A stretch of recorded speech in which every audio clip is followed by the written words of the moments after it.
Snow comes early to the farms of Vermont. Life slows down in pace. But the long winters have made these New Englanders neighborly and interdependent.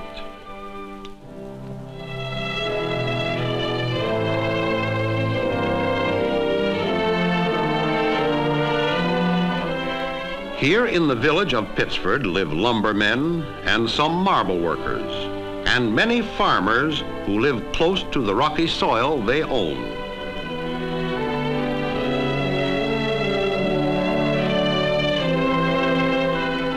Each works hard for his own livelihood, but in summer or winter, these people help each other. No matter how deep the snow, Mr. and Mrs. Croft, for instance, can be seen every school day setting out from their home for their little schoolhouse, one of several in Pittsford.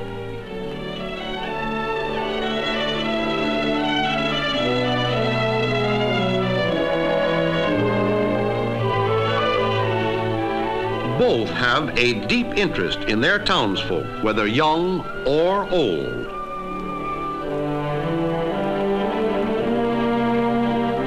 Mr. Croft is the janitor. His wife is the teacher in the small school.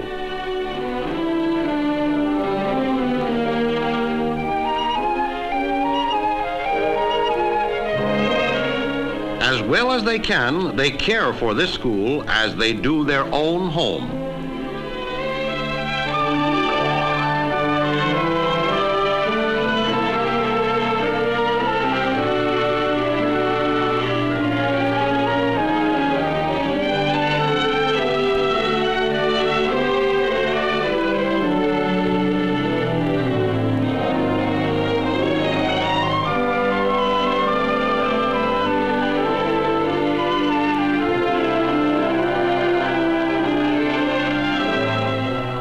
Today, Mrs. Croft is going to order a new desk that she has long hoped for.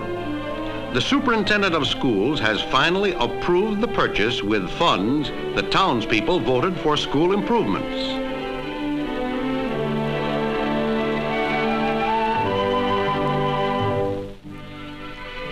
The townspeople prepare their children well for their long, cold walk to school, to guard them against wet feet and running noses.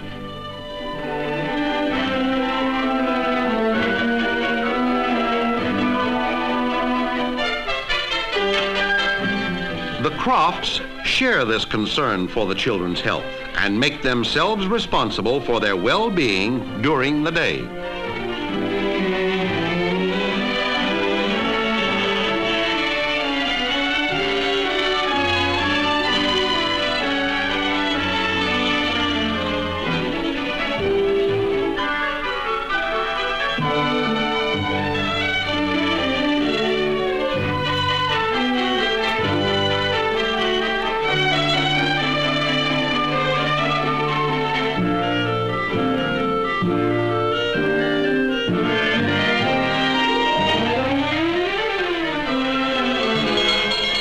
These children from 6 to 12 years old live in a small community on the edge of Pittsburgh, which is one of several school districts.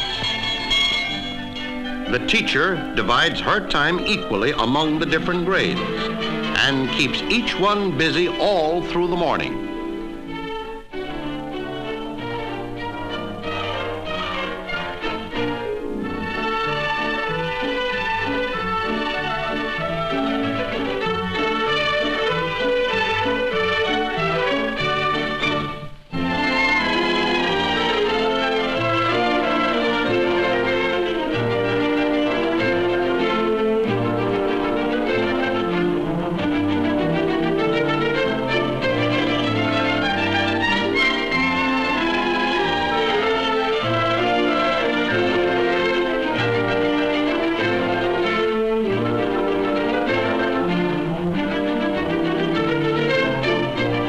O'clock is lunchtime, and the students eagerly collect their lunches, which their mothers packed that morning.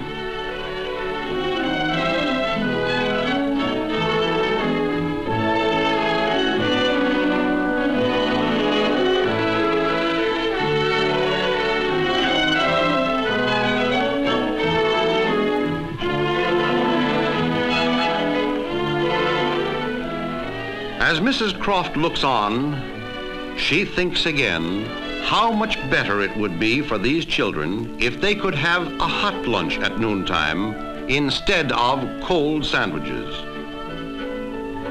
There would be healthier pupils, and it would result in better classwork.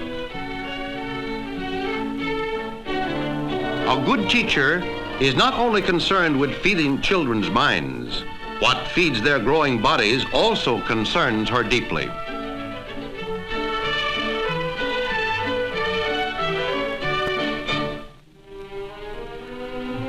As they close the school at the end of the day, they think of the kitchen they will need, where to place it, and how to get a stove.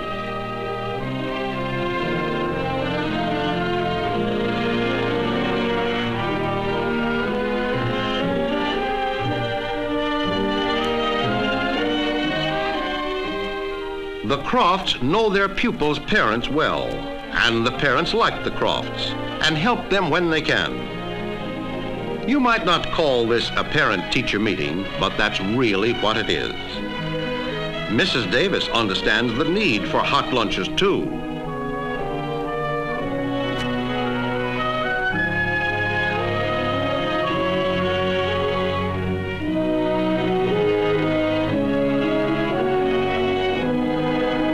She has a big stake in the little school and is ever grateful to the Crofts. So Mrs. Davis starts to arouse interest in this hot lunch program. Would the parents attend a meeting?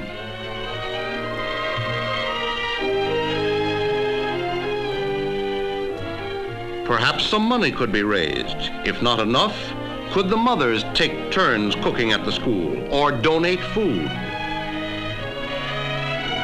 Could the fathers install a stove? Interest is aroused and a meeting agreed upon. When the parents meet in the familiar schoolroom, Mrs. Croft speaks as their friend and public servant asking their help.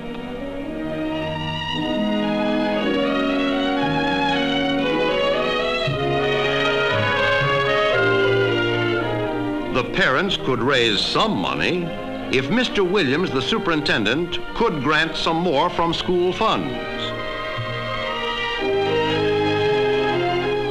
Mr. Williams would like to help, but the school funds just can't be stretched without an increase in taxes.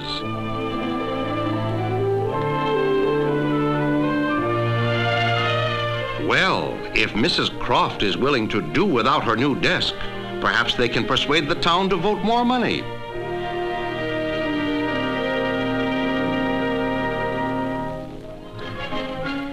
Mrs. Davis knows well that everyone, including her husband, must campaign everywhere to win support. Their school district is just a small part of Pittsford, and the annual meeting is coming soon. It's a big, important event. Everyone will be there to vote. So the parents ask everyone to support their project.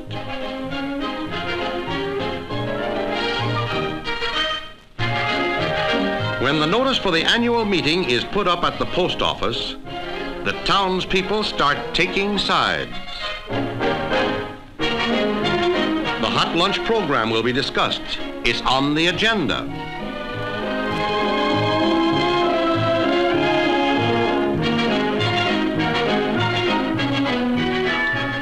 On town meeting day, the church bells bring the people out.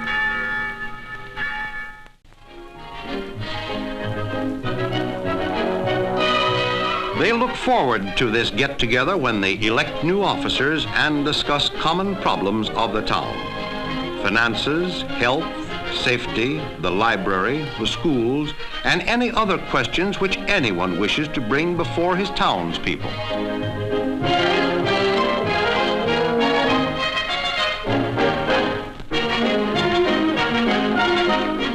The marble company where Mr. Davis works has closed today, so its men can attend the meeting.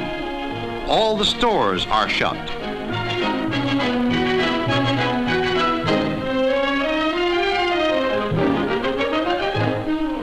Some just turned 21 are coming for the first time. Others have been coming for many years.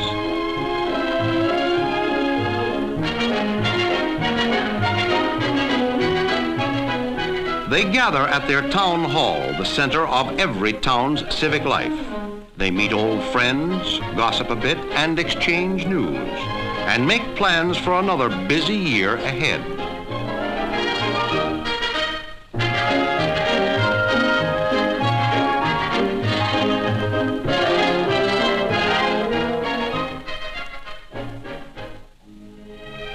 Mr. Lewis has been re-elected as moderator for the meeting. The Parents Club sits together, anxiously watching the order of business as it progresses. Through the reading of the Treasurer's report, the Selectman's report, the School Superintendent's annual report, and other summaries of last year's activities. Finally, the time comes to discuss the granting of funds for the hot lunch program. The whole is as good as its parts, they say, and a meeting is as good as the members make it. Thus, everyone welcomes a new problem put before the people. Here's a new proposal to consider, so all ears are alert.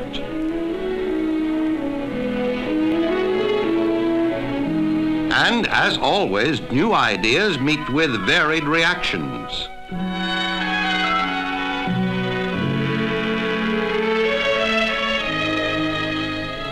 Since this proposal involves the appropriation of new funds, the reasons for it must be stoutly presented, and interest runs high.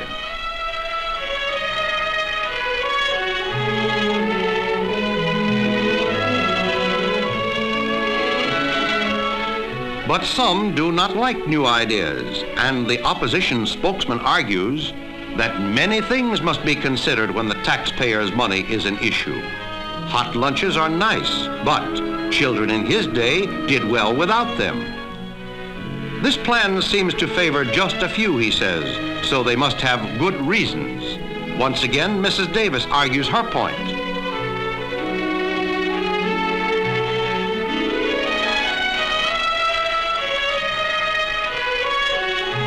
Then a man new to the town helps her by telling how this problem was met in his former hometown by a project very similar to Mrs. Davis's plan.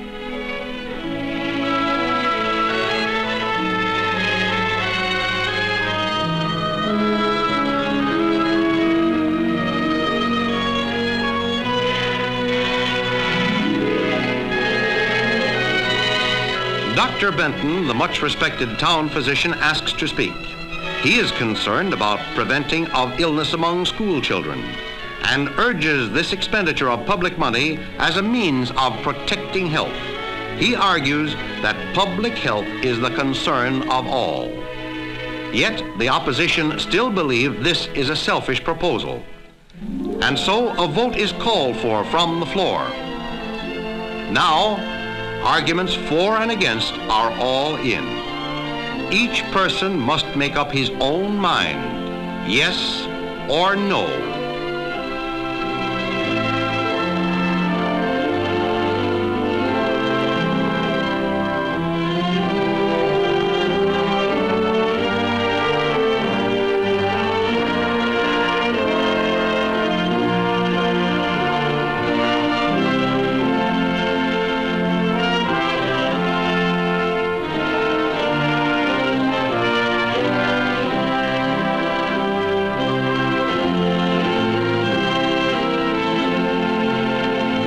The decision rests with the majority of the people of Pittsford.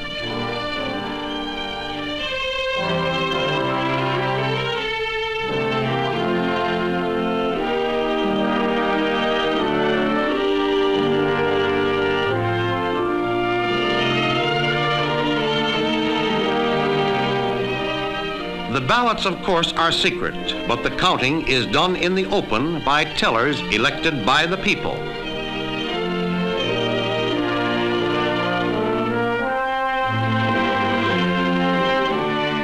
The vote is yes.